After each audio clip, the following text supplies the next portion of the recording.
Have you ever noticed that when people start talking about the latest reality show, the drama, the shock moments, the big reveal, you feel yourself quietly drifting, almost stepping back inside your own head? Not annoyed, not confused, just detached, like you're watching everyone else plug into something that simply doesn't register the same way for you. And here's where psychology gets interesting, because that tiny moment of disconnect, it usually isn't random. There's something about the way your mind works, the way your attention filters the world, that makes certain kinds of stimulation land differently. Reality TV is engineered, literally engineered, to hijack your attention. The fast cuts, the conflict, the emotional spikes. It's built to pull people outward, to keep them watching through anticipation and chaos. But some people have a psychology that leans inward instead. Your brain doesn't chase spectacle. Your emotions don't ignite from manufactured tension. Your curiosity isn't fed by other people's arguments or by a storyline that was edited to feel unpredictable. Instead, you feel something else, this subtle sense of distance, almost like you're looking at a world that doesn't speak your internal language. Not because you're better, not because you're trying to be different, but because your mind simply doesn't respond to that type of stimulation. It wants something deeper, slower, more authentic. Or maybe just something that isn't telling you how to feel every 5 seconds. And maybe you've never really paused to consider what that says about how you think, how you process emotion, how you seek meaning in the world. But that's where this whole conversation begins, with a small, almost forgettable moment when everyone else is hooked on a storyline that you feel completely untouched by. The more you think about it, the more you start to realize it's not that you dislike entertainment. It's that the kind of entertainment your mind responds to just operates on a completely different wavelength. Some people's attention comes alive through external noise, the fast pacing, the emotional cliffhangers, the constant what happens next. It gives their brain a rush, a spark, a sense of motion.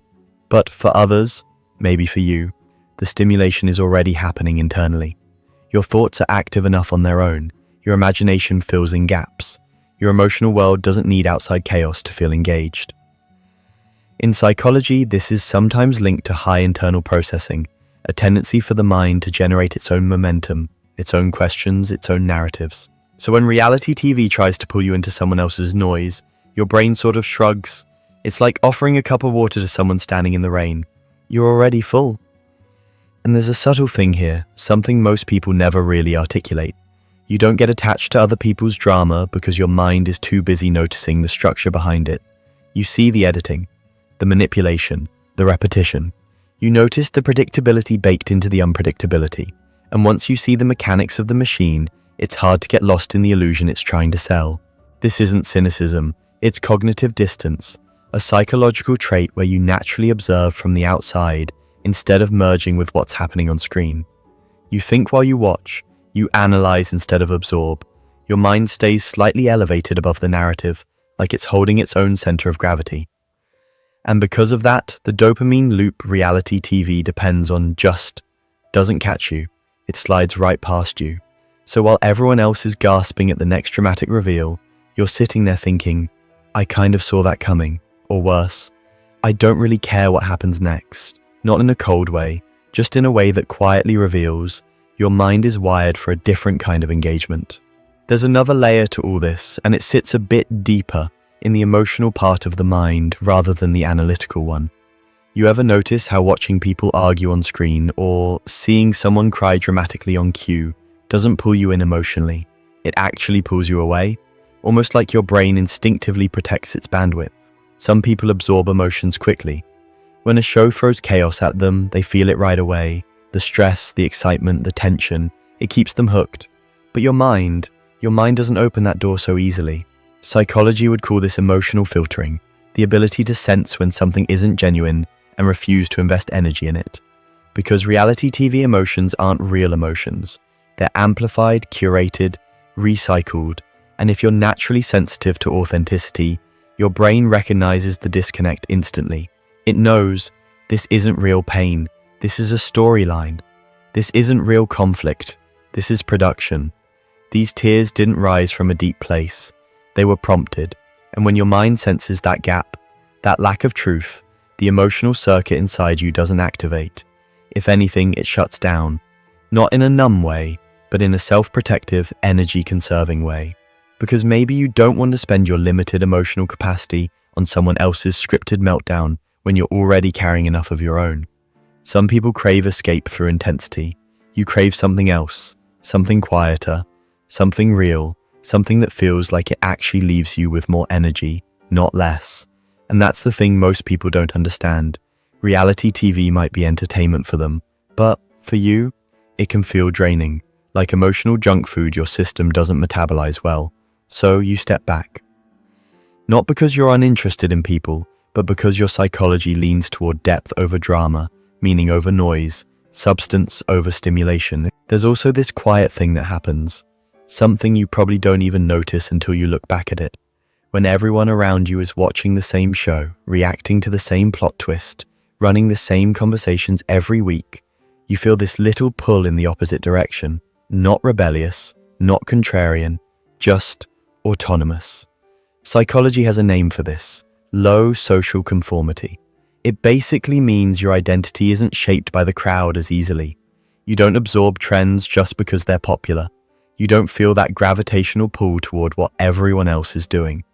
Your sense of self is inward built, not externally constructed. And people like that, people with a strong internal reference point, don't usually bond with collective obsessions. So when the whole world is tuned into the same storyline, the same characters, the same weekly drama, your mind steps back and asks the quiet questions. Do I actually care about this? Is this something I chose or something I'm supposed to follow? And if the answer doesn't feel true, you drift away from it without even trying to. You're not resisting the trend, you're just not dependent on it. Reality TV thrives on shared culture, the idea that we're all watching the same thing together. It's designed to be a social glue, a conversation starter, a way to feel part of something bigger. But some personalities don't rely on that kind of glue. Some people build their identity from the inside, through reflection, through interests that feel genuine, through curiosity that isn't dictated by popularity. And that internal grounding creates a kind of quiet immunity to mass fascination. So while everyone else gets swept up in the storyline, you stay anchored. You watch the whole thing from a distance, not out of judgment, but because your mind never needed the crowd to feel connected to itself. It's not that reality TV doesn't matter. It's that your psychology isn't built to chase what the world chases. And maybe the most interesting part, the part people rarely say out loud, is that not watching reality TV doesn't leave you feeling like you're missing anything. If anything, it leaves you feeling more like yourself.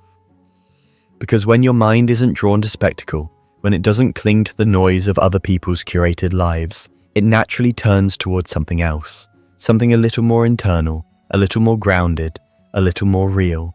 Psychologists sometimes call this intrinsic orientation, the tendency to look inward for meaning instead of outward for distraction. It's the same trait that makes you enjoy deep conversations over gossip, silence over chaos, subtlety over exaggeration. And none of this makes you special. It just makes you you, a person whose attention is selective, a person whose emotional energy is precious, a person who doesn't get hypnotized by noise, because your mind is already busy processing the world from the inside out. Maybe that's why reality TV never quite lands for you.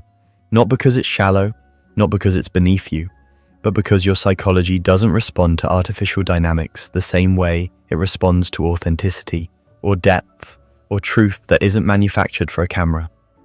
And if that's you, if you've always felt like you're standing a half step outside the cultural moment, watching everyone else get swept away, that's not a flaw in your personality. It's a sign of a mind that isn't easily captured, a mind that doesn't surrender its attention without intention, a mind that looks for meaning where meaning actually exists. And maybe, just maybe, that's something to trust, not as a statement of superiority, but as a quiet recognition that your brain is wired to follow its own rhythm, its own depth, its own truth. You don't need someone else's storyline to feel alive.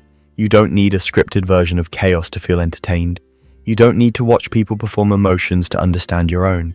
Because at the end of the day, the psychology of people who don't watch reality TV is really just the psychology of people who live in a world rich enough inside themselves that they don't need someone else's drama to fill the silence. And the interesting thing, for minds like that, the silence never feels empty. It feels like home.